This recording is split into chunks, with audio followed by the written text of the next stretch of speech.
My name is Clara. I am 32 years old and work as an architect in a bustling city. My career has always been my pride. Designing buildings that blend elegance and functionality gave me a sense of fulfillment. However, the most unexpected designs are often the ones life draws for us. I met Ethan 2 years ago at a colleague's party. His quick wit and warm demeanor instantly drew me in. Over the months, our connection deepened, and I admired his unwavering support for my ambitions. A year after we began dating, Ethan proposed during a quiet evening at home. His words, "Clara, your passion inspires me. I want to be by your side forever," melted my heart. We married on a crisp autumn day, surrounded by family and friends. Our married life started in a charming 2-bedroom apartment overlooking the park.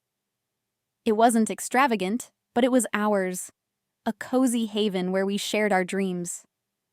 Ethan worked as a financial analyst, and though his job was demanding, he always made time for us.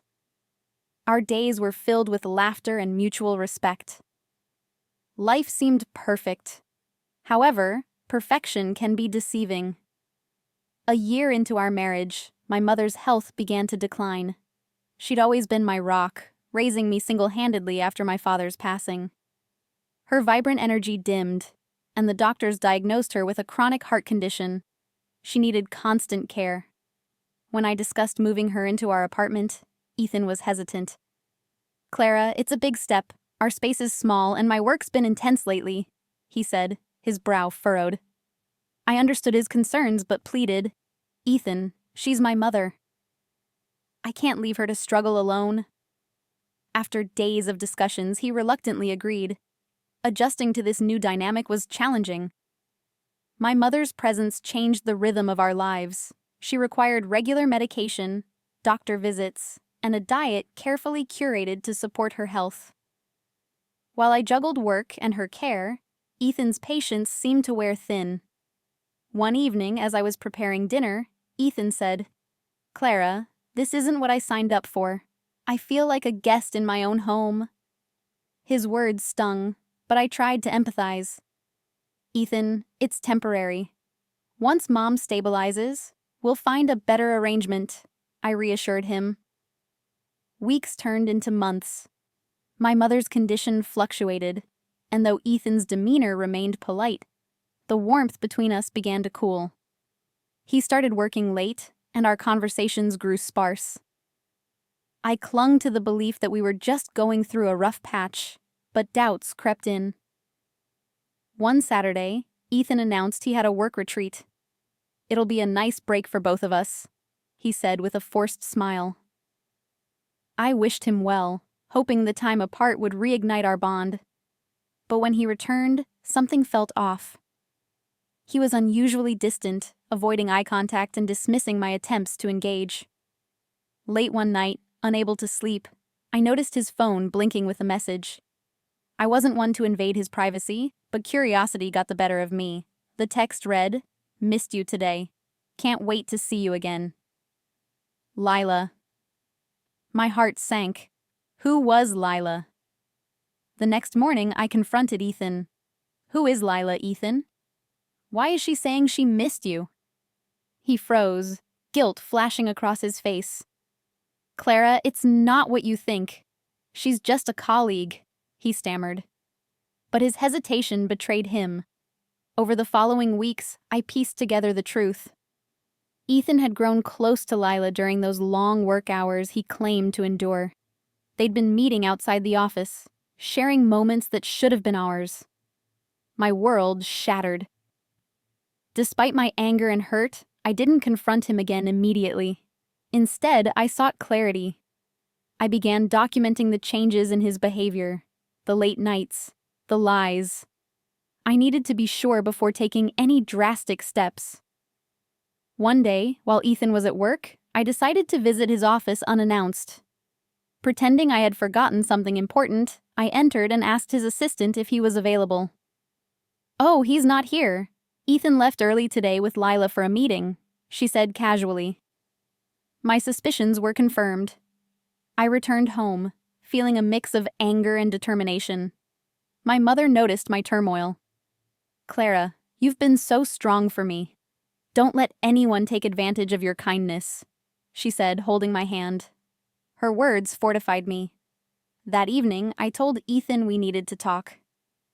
"Ethan, I know about Lila. I know you've been seeing her," I said, my voice trembling but firm. He didn't deny it. Instead, he sighed. "Clara, I'm sorry. I felt suffocated.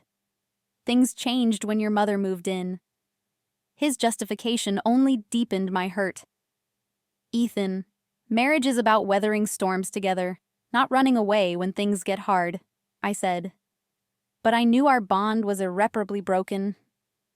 The next few weeks were agonizing.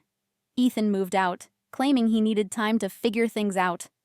I focused on caring for my mother, finding solace in her unwavering support. Meanwhile, I consulted a lawyer to understand my options. Divorce felt inevitable, but I wanted to protect my mother and myself. One afternoon, while sorting through documents, I stumbled upon a note Ethan had written to Lila. It was tucked inside an envelope in his desk drawer, likely forgotten. The note read, "Lila, being with you feels like freedom. I've never felt so alive." The final nail in the coffin. I confronted Ethan one last time. "I found your note. There's no point in pretending anymore." "Let's end this," I said, handing him the divorce papers.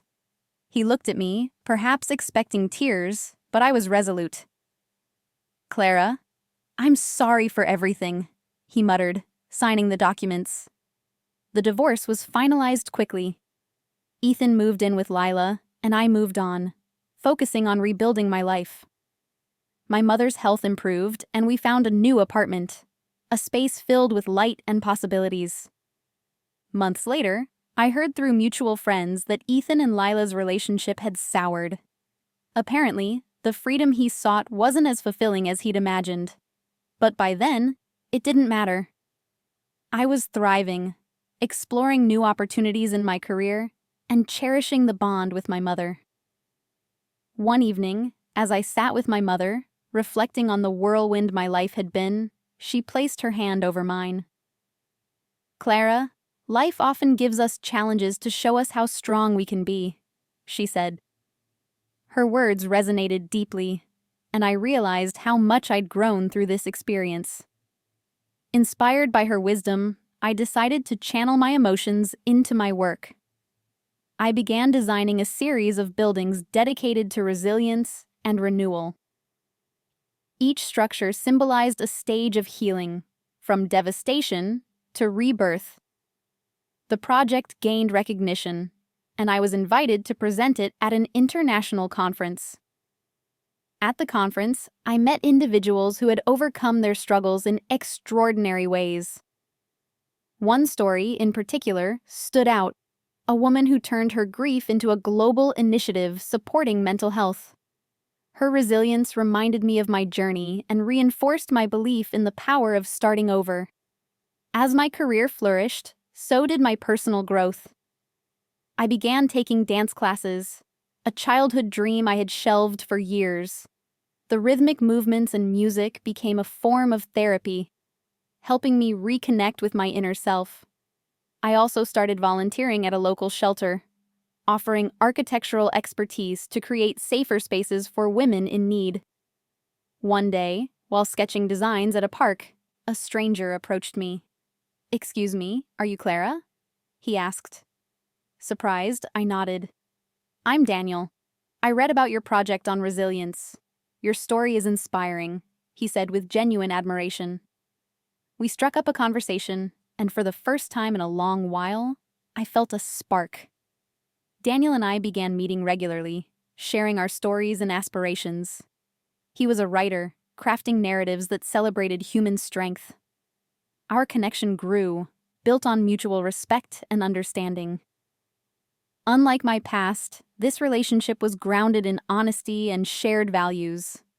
As the years went by, my life took on a new rhythm. My mother's health stabilized, and she found joy in gardening and painting. Together, We created a vibrant balcony garden that became our sanctuary. Daniel's support and encouragement became a pillar in my life, and we often collaborated on projects that combined architecture and storytelling. Looking back, I realized that every setback had been a stepping stone toward a brighter future. The pain, betrayal, and challenges had shaped me into a stronger, more compassionate person. I learned to value myself and the people who truly cared for me. Life's unexpected designs, though often painful, can lead to the most beautiful creations. With every new day, I embraced the opportunities to grow, love, and build a life that reflected my resilience and hope. And for that, I was deeply grateful.